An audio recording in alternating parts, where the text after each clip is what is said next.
Well, it's officially Mbappe's world, and we are all living in it. France have lifted the World Cup. Ronaldo went to Juventus. Thailand kids were rescued, and I'm excited for Arsenal. So we got all that stuff and much more on this edition of the Soccer Scoop podcast. So, Dylan, let's get right into it. Welcome into the Soccer Scoop podcast alongside the one and only American Dylan Gersley. I'm Kevin Brown. And as Americans, we just saw France win the World Cup. As you show me something through this Google Hangout, How to Play Soccer by, I can't quite read that name. By Basil G. Kane. This looks and what is this looks like it's from the 70s that I found in my grandparents' house.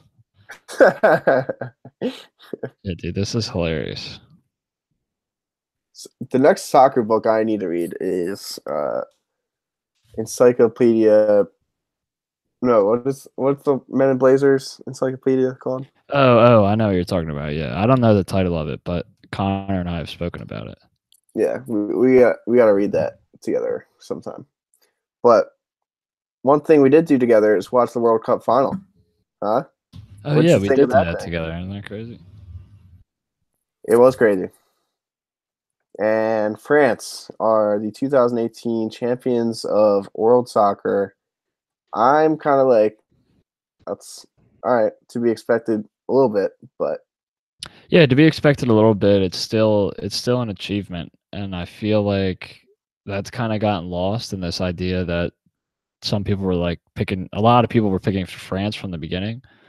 This is the second youngest squad at the tournament. That was amazing, and I'm super happy for them. They have a lot of young guys on there I really like, and to see them like go out and do what seemed like the bare minimum to get the World Cup is cool. And I'm a big Mbappe fan, so to see him kind of take over on the world stage and to have his name cemented forever in history as a winner, as opposed to a flop or a teen phenom that never panned out, or as a super expensive transfer that, you know, just ruined the market and never really did anything.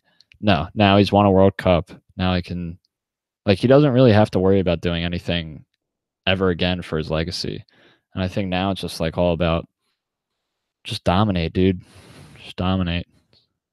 Yeah, it's really cool that he's like a likable guy too. He's not like Neymar. He's not like super cocky. Not gonna do all these showboat kind of tricks the whole game and then flop the whole time. He's gonna put his head down, do his work, and then he does it really well. Like, he's insane. He proved he's the best young player at this tournament by far. He proved he's one of the best players in the world, and it speaks volumes that guys like Griezmann are saying like, hey, he is really actually that good. Like, it's not a fluke. It's not because we make him better. It's because he's actually very good.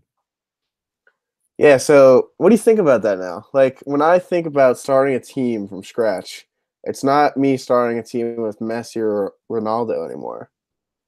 It's me starting a team with Kylian Mbappe. For me, I would start him over like Messi or Ronaldo right now, because he is 19 and he still has a lot more potential.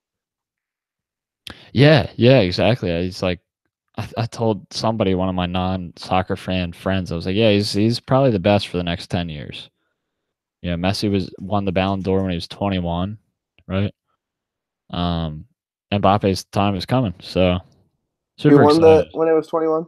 Pretty sure, yeah. I think he won 3 times before he was like 23 or something crazy. Who, Messi? Mm-hmm. Yeah. Sounds right. Sounds right indeed. So a couple of first reactions I had to France lifting the cup. Okay, Dylan. Olivier Giroud was a major contributing factor on this French squad. So he's now a world champion. So let me just put this into context for you. This is the guy who was basically, for me, as a big Sixers fan, the Jahlil Okafor of Arsenal. We couldn't get rid of him. Just a big guy up front that does his job pretty poorly. And now he's freaking doing good stuff for France. Like, what? Yeah, I mean it's not anything new to see players go out and do different things for different teams. But I will say that Giroud is actually a likable character on France, and he hasn't been on any of the other teams he's been on. And the other thing I'll say is that I think Giroud he's been brings a likable unique on Arsenal. skill He's just been set. bad. Yeah, Sorry. definitely unique. Definitely unique. So yeah, it's not even that it's unique or that it's particularly special. It's that It's something France doesn't have. It's different from everything else. Exactly. There's a reason why Gignac or whatever went to the tournament last time, if you remember. He went to the Euros, and everyone was like, "Good, yeah, he played in Mexico." Dude, he's bigger than everyone else on the field. Keep him in Mexico. And he's going to win headers. Okay? So I don't know what's so hard about that for people to understand. That's a very important thing to have. It's not hard for me to understand. It's just Dylan. Do you chuckle a little bit inside that now you know Giroud is a World Cup winner? Like, isn't that funny to you? This is a guy who misses point blank chances for a living. Yeah, okay, I see that. I don't know. Maybe it's just because from watching, I don't know. Maybe it's because like this is my first World Cup as like a true adult with like, I don't know, major life things have happened and I view the world differently. So maybe it's just like I've finally realized a 38 game season is so different from a 6-game World Cup or however many games it is. Yeah, that's fair. And like to see, like, I could easily see Giroud and a player of his type, because we saw it with Chadley. They just do well. Like if you bring something to the table as kind of like an X factor type player, you only need a couple games to show that you can bring the X factor. You don't need to do it game in, game out. Yeah, you feel what I'm saying? I feel like it's kind of like this is the only place where Giroud is good. This is the only place where Nasser Chadley is good. This is the only place where Marouane Fellaini is actually effective. Right? Yeah, it's kind of tournament format. Yeah, tournament format. The tactics just seem like I just can't describe. Do you know what I'm talking about? Like the World Cup just felt different, man. It just felt different. It did feel so different for me too. I'm glad you're bringing this up because, like me working a lacrosse tournament the other week, I'm realizing these guys playing in this World Cup are nothing more than grown ass, just like teenagers playing a freaking sport. Game. Yeah. Yeah. Like what? Like there's so much money in this. And at the end of the day, they're just running around the field and seeing who can kick more balls into the back of the net more times during 90 minutes. Right. I mean, I know that's very American sounding. Real life hits you, huh? Whoever can score more basketballs by the end of this quarter wins, guys. But I mean, it's true. And I don't know. It's funny you bring that up because I felt the same way. So let me ask you about a player who I don't think anyone could ever say is not unanimously very good. Let's hear it. N'Golo Kanté, come on. He was incredible. Soccer Scoop Player of the Year 2016. He does it again. He's a World Cup champion. And let's be real, man. I will never get tired of watching that little man run. Oh, my God. Man, that little freaking 2 legs scurrying or all around the field, man. I love to see it, dude. He has a perfect matchup for Messi, Hazard, Luka Modric. He just shuts all these guys out. It's insane. We were right. 2016, we knew this. It's insane how smart we are, man. Yeah, I mean, dude's a killer, and I don't know, just like seeing his meteoric rise from, I believe it was Canes or something like that. CAEN, I'm pretty sure, was the team he played for, and just to see him, like I saw him in FIFA, and he was trash. And then he went to Leicester, and then he won the Premier League title, and now he's World Cup champion. Yeah, man. World Cup champion. But you know who's not? That's Croatia, this week's Close But No Cigar. Who else would be this week's Close But No Cigar? Oh, Fiat workers because their Fiat strike workers flopped. would be. They're close runner-ups. It's crazy. I was going to bring this up later, but it's crazy to see how much like power and influence major athletes can have in this world, where like workers of a whole company can like just get this pissed off at Ronaldo. Right, but you saw only 5 of like the 1,700 that were supposed to be there. Only 5 of them went on strike. Yeah, they lose their jobs. Oh Probably. no, I doubt it. Yeah, exactly. Pretty funny headline though, if you ask me.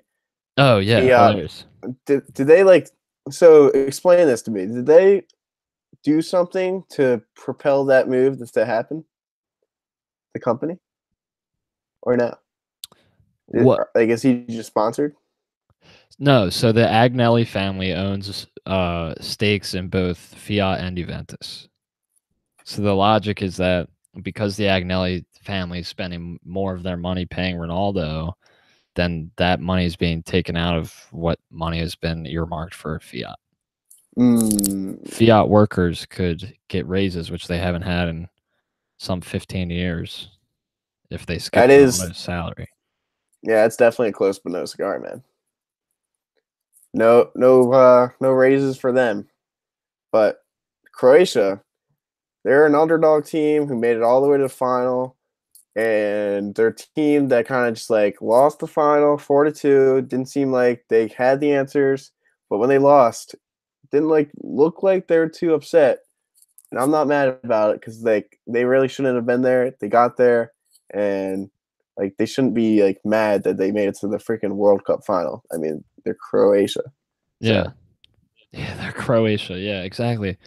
I mean, they were just a great team. It was so funny to the first couple of days of the tournament to see texts roll in and people were like, "Yo, Croatia's nice, bro." And I was like, "Dude, settle down, all right? They got some players, like, yeah, they're a solid European side." And then they went to the final. Yeah, what? Yeah. I remember I said to you, like, watching the game, I'm like, I don't even know where some of these dudes play. Strinic, I never heard of him. Versacco, I've never seen him play in a club game. Vita, come on, dude. Who else is there? Yeah, they're so good. Rebic. Yeah, who does he play for? Exactly. No one knows. Yeah, I thought it used to be Lazio, but I don't know. Yeah, I don't know. We didn't like him. He was terrible, right? He was okay. But yeah, they like. Wow, apparently United is after him. Oh, that doesn't surprise me at all. Oh, it was Fiorentina. Okay. That makes much more sense. Him and Jovetic from what team is he on? And now he's on Eintracht Frankfurt. Interesting. Those Yugoslavians, man. Croatia they just seem like a team that like I just couldn't support for some reason. They had some swaggy players, Modric. I like Rakitic because he's on Barca. I know you're not a big fan, but I really don't think he had a good World Cup. But I don't really feel like having this conversation because I know you're probably not going to agree with me. But dude, he looked. No, I've kind of come around. I'm coming around. Like he was uninspiring. I'm not even going to mince my words. Like the dude wasn't good, and it wasn't just me. It's not just me hating. It's like literally, dude, you did absolutely nothing special. You had a couple good. I don't care if you had some good plays, bro. You're supposed to be a top midfielder, and you didn't change the game enough. You didn't. In fact, you negatively impacted the game. He's not good, bro. He's not good. Yeah, I think he was a little too neutral instead of negatively impacting. I wouldn't go that far. But I do agree he was kind of uninspiring at parts. But another big takeaway I had with Croatia is that like just like the text that you got coming in, I just did not see this team being this complete of a team coming in. I knew Modric was this good, and I knew they had a freaking fantastic left winger, Ivan Perisic, But other than that, I didn't think Dejan was going to lead the defense into the World Cup final. Well, hey, he led Liverpool into the Champions League final, so why wouldn't he be able to do that with Croatia in the World Cup final? Come on, dude. Haven't you been paying attention to this season? Dejan led Liverpool. Shut up. You're the worst, dude. But also another big connection from those two games. Subasic and Karius didn't play the best of their abilities in those finals. You mean Lloris? Yeah, who did I say? No, Karius. Subasic. Yeah, Yeah, you said. No. Yeah, between the Champions League final and the World Cup final is what I'm making Okay. the I'm connection. sorry, I was confused. Yeah, you're good. You're good. Subasic, I think he could have done better. Like he could have gone after a couple of those shots. Yeah, no, I'm gonna agree with you. Some of them just look like weak efforts. Yeah, Ryan and like that was. Pogba one, I think he's caught off guard maybe, and then It's like I said, didn't really try on the he penalty hops to kick. one side, and then all of a sudden the ball's going to the opposite side. That's just hard to do. Yeah, but like I've seen him make incredible saves this whole tournament, especially from the penalty spot. Right, but I'm saying like that mistake is something you see a lot. Yeah, I know, and it's just frustrating to see because it's like, why'd you take that step? And then having players like freaking like Pogba is such an ego guy that I'm kind of just like over him at this point. I don't know what your whole take is with Pogba, but him dabbing and like I like him bringing his family out there. That's obviously really cool. But like I don't know, he's just a little much for me. Like he like Stuart. If I hear Stuart Holden say one more time, he makes a good hustle play that didn't really impact the game at all. I'm gonna freak out. All right, he wasn't that great. He had a good goal. And it's crazy that him, Griezmann, and Mbappe scored because they're the three best players on the team. But I don't know. I thought he played well. I was really impressed. You should also be very impressed with Modric because he won the golden ball, and I'm good with that. Are you? Yeah, no. No, I'm not. And it like I feel bad for saying this because I can appreciate how good he is, but I don't really care because he didn't really score. So Because he lost, is what you're saying. no. I just So you like don't care. You don't care that it was the losing team for the second straight World Cup that got the golden ball. no, that doesn't bother me. Does that bother you? I mean, I would have been very fine with Mbappe getting both the young player of the tournament That's what I and was the saying. golden ball. I mean, you didn't say it before I said it, so technically I said I would agree with that statement. it. So Courtois got Golden Glove deservedly. Deservedly, very good performances. Harry Kane got the Golden Boot with some great penalty kicks because he sucks. So not deservedly. Yeah, you know what, Harry Kane, I used to like you, man. I don't think I hate anyone more at this point, dude. Let's go. This is big, Dylan. This is huge. Great I just take. don't like him anymore, dude. I'm glad we're like on the same page with like pretty much everything so far I besides hate Pogba. Harry Kane. Yeah, he's the worst. Take your fat forehead home, dude. It's not coming home. Dude, stop crying for goals that aren't yours, bro. Stop tackling defenders and then laying on the ground for 15 minutes and then taking penalty kicks. I hate it. I hate him. I hate it. It's the worst. Overall, though, Dylan, I heard you say it last podcast. You said this was your favorite World Cup of your lifetime. Does that stand? Were you satisfied with this tournament and how it played out? Oh yeah, it was awesome. You got to see it, especially the final and even the semis. It was nice to see Belgium and France play some two heavyweights go at it. And we probably said this on last pod. It was a little like tense and tactical, but that's all right. It's kind of what you expect. And then the final was like anything but. Like it was just awesome to see goals go in both ends. Yeah, Yeah, it really was, man. Kind of end to end. You know, it was kind of like a thinking back on it. That was a good game, and at the very least, even if let me rephrase that. At the very least, it was an enjoyable game as opposed to good or bad. I had a great time watching it, and definitely my favorite World Cup of my life. For how unlucky that own goal was from Mandzukic, like it really helped the game open up. Right. It's kind of like the last couple World Cups I remember have been marked by like really tense endings, and this one didn't really have that. but it had goals and the other ones didn't. So definitely liked it. Yeah. No, I liked it too. Even though, because like once Croatia went 4-1 down, they kind of gave up. You saw like Rakitic drop his head. A few other players kind of like not motivated to do anything. But right when we were praising Hugo, man, he goes and does that. Oh, yeah, that was funny. That was hilarious. I can't believe he did that.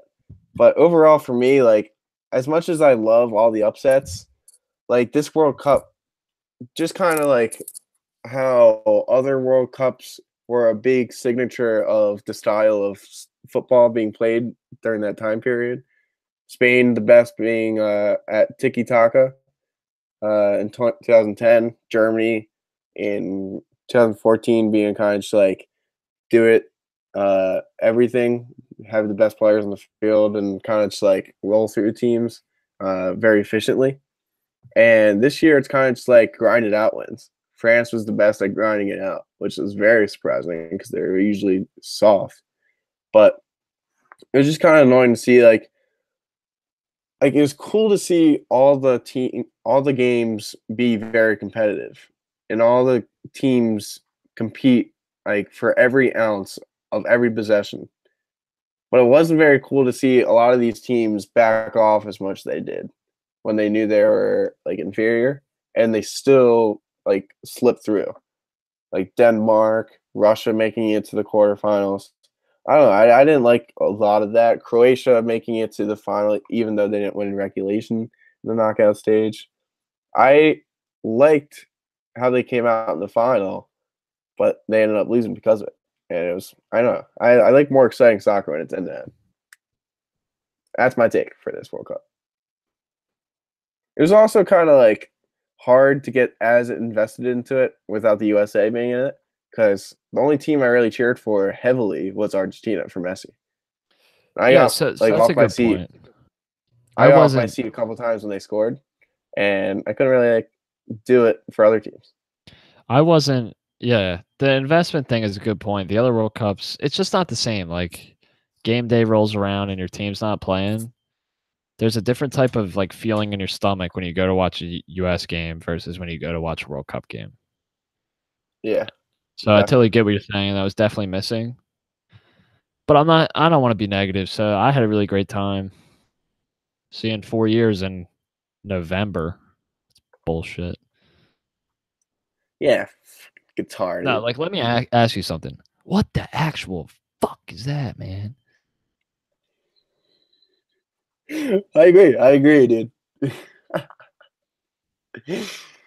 I was so glad you were being so positive, and then it took a sharp turn. Yeah. Yeah. You know what? I don't want to be negative, man. What the?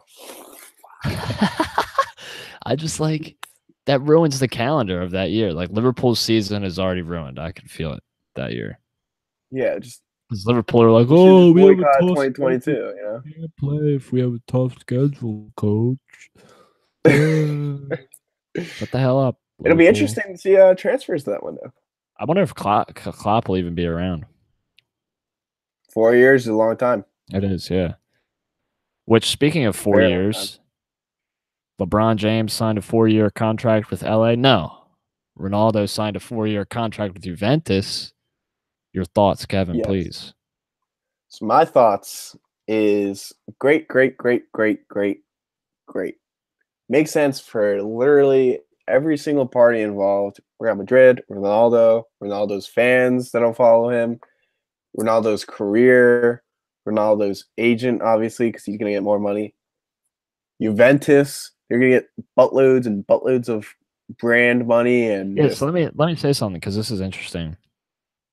The Italian stock market commission had to reach out to Juventus and tell them to shut down rumors of Ronaldo's impending transfer because it was rising the stock price so rapidly. isn't For that great? one man to have that much of an impact from a business side of things is fascinating to me. It's incredible. It shows why he cost as much as he did, and shows why you pay him as much as you do as well. But continue. And the most interesting part to me of this whole transfer is the way Ronaldo really handled himself in the press conference and everything about him moving to Juventus.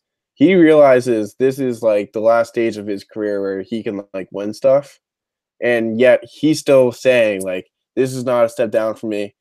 They still win everything in Italy and compete in Champions League. I can still win the Ballon d'Or. Like, no disrespect to people who moved to China or Qatar, but like I'm still the freaking man, and I'm like still one of the best players in this planet. Right. Like, it was kind of crazy to see like that he thinks like of course he's gonna say that, but like for him to say it so like with so much conviction, and I don't know, like I think he's gonna play more of a number 9 role, especially if Higgs leaves. And another point I had is like he's going to be playing with the next Lionel Messi and Paulo Dybala, and for me that's very exciting. I can't wait to see them like together. I think Juventus is going to be fun to watch, and if Serie A is actually exciting now, which they haven't been in a long, long time, then I'm all about it. Congrats to you guys. Yeah, I mean, you really haven't said much of anything that I don't agree with. Yeah, it worked out for all parties involved. Kind of crazy the amount of money that's swinging around, but I'm just happy to see the back of Ronaldo from Madrid. Or is that for Ronaldo's case, or is that because you don't like Real Madrid? I don't know. That's a good question. It's hard to separate my hate for the two. I don't know. I really, let me put it to you like this: don't like Ryan, and yes. so like the idea that now his favorite player was sold, that makes me smile, because I remember when Luis Suarez was sold, and instead of comforting me in my tears, Ryan made fun of me. So as did I. Tim, he now has a Ronaldo Man United and a Ronaldo Real Madrid, so he'll have to get the Juventus jersey. Yeah, and then that stuff bothers me, man. What, should like not soccer fan Americans saying this? Oh yeah. Man, have some respect, have some class. No, I'm just playing. I really liked him, but come on, dude. Hey man, whatever.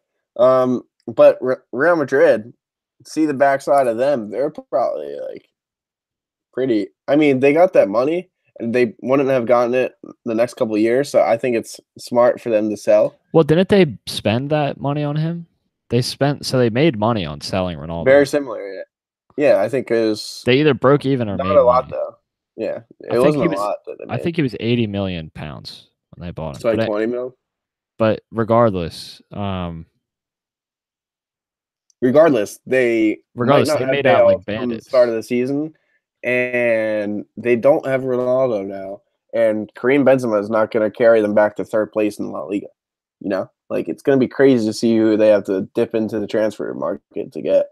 Because Mbappe is reportedly unavailable. He said he's staying in Paris, and I don't know who else you should get who's like a superstar. Yeah, Dybala. They just would have done a player swap if they wanted Dybala. Exactly, it's very hard to think of the next Galactico that's going to come. Hazard? Yeah, he's probably the top candidate. Lukaku. Dude, I'll be honest. I really liked watching Hazard in the World Cup. Oh, I didn't. I don't care for Hazard. Why? I don't know. There's just something about him I don't care for. His close control, his amazing touch, his awesome dribbling. Which one is it? Dude, he's a talented player. I don't care for him particularly. Nah, he's a good player, man. He's got some good touch. He's got some pace. To me, it's just like he's got like a quiet amount of arrogance. I don't know if it's decision making or if it's just like final ball. But it's like he does everything right, and then I feel like still nothing happens. Or like he'll do something cool, and I'm like, oh yeah, and then he'll get fouled, and it'll be over. And it's just like, all right, dude, like he hasn't quite taken that next step. Mohamed doesn't get fouled because he just runs over the tackle. He's not gonna get caught by that foot, dude. He's not. his leg is over and he's gone. Like that's a player, man. Dude, if they go after Mo Salah, I'll be upset. You think he'd want to go there after Ramos injured him? That'd be wild. Oh, yeah. Yeah, you don't think he would, right? I read this stupid article a couple months ago that was like, Liverpool need to sell Mohamed Salah now. And I just wanted to, like, actually punch that writer. But, yeah. Which, speaking of Liverpool, I don't mean to chop and change here. Xherdan Shaqiri is now a Red, and I can't tell. Yeah, you know what? F you, dude. Nah, so let me just say something. Why do you get all these cut price transfers that are awesome? So let me put this in context. No one else can get them. We paid less for Xherdan Shaqiri than we did for Stuart Downing. Yes. And you were the one who said he wasn't going to be cheap. You were like, nah, Stoke have no reason to sell him, dude. Even though they're relegated. When did I say that? I was like, dude, Arsenal definitely should. Time out. Did I say that on the pod? I don't think so. Then I didn't say it 100% because listen. All right. I know that relegated teams are July or June 30th comes and they got to pay the bills, dude. They need to sell players before that. Yeah, and that's what happened. It's really sad to see because like he needs to play on the right. Where's Mo gonna play? Shaqiri gonna be on bench? Shaqiri's on the bench. Yeah. Oh. He could have been a starter at Arsenal. Mkhitaryan could have gone in midfield. Yeah, dude, unless Shaqiri goes in midfield. Nah, I don't think he'll work enough. What if Bobby goes in midfield? And then we have Sadio, that'd be pretty freaking funny. That'd be so funny, dude. No, he makes too many good runs off the back line for me. I understand. I'm just saying he's on the bench. And that's perfect. Bring him on 70th minute, tear some teams apart. Yo, play him when you're resting Mo. Play him when you're resting Sadio. It's fine. We need that depth. We got it for cheap, and we've got proven talent for cheap. Yeah, he's going to tear his humongous calf muscle up, dude, and not ever play for Liverpool, and then go to Arsenal for free and then tear it up. Let's go. Let's go. I got amped, dude. All right, so last thing of the podcast, new segment alert. We got Read of the Week. Read of the Week. This time it is an article you brought to my attention, Dylan. And it is called Why World Cups Are the Worst Time to Buy a Player on ESPN's soccer portion of the site because ESPN FC doesn't exist anymore. Written by Simon Cooper. And you know what? It's got some great points. Mentioned Chadley, which I talked about, and mentioned a bunch of other stuff that I didn't really know, like Arsenal's purchase of 1992 Danish midfielder John Jensen. Like, I never would have done that. But it made some interesting points. Made a lot of points that I think the Prem teams are adhering to. Dylan Gertzley, what are your thoughts on the Prem teams being pretty wise this World Cup transfer window? Because you don't really see a lot of teams making moves. Right. You don't see teams making moves for players based on World Cup performances. And that's the biggest shift. Even in 2014, we had James Rodriguez move to Madrid, seemingly just because he starred for Colombia. And only intelligent people looked at each other and said, well, this is destined for failure. And intelligent people were correct. Than it actually was. No, you don't understand. Like, Kevin, it doesn't matter. It doesn't matter, dude. Let me tell you why it doesn't matter. See, James, hold on. So last season, where was James? He was on the wage bill, but he wasn't in a white shirt. Where was James the year before that? Oh, he was on the bench, and he played in games where the big guys weren't worth playing. So tell me again, why a transfer as expensive as that, as marketed as that, was ever reduced to a bench player that you loaned out because you couldn't find somebody that was willing to pay the price that you paid for him because he started a World Cup. Tell me again how that transfer was a success, because you can't.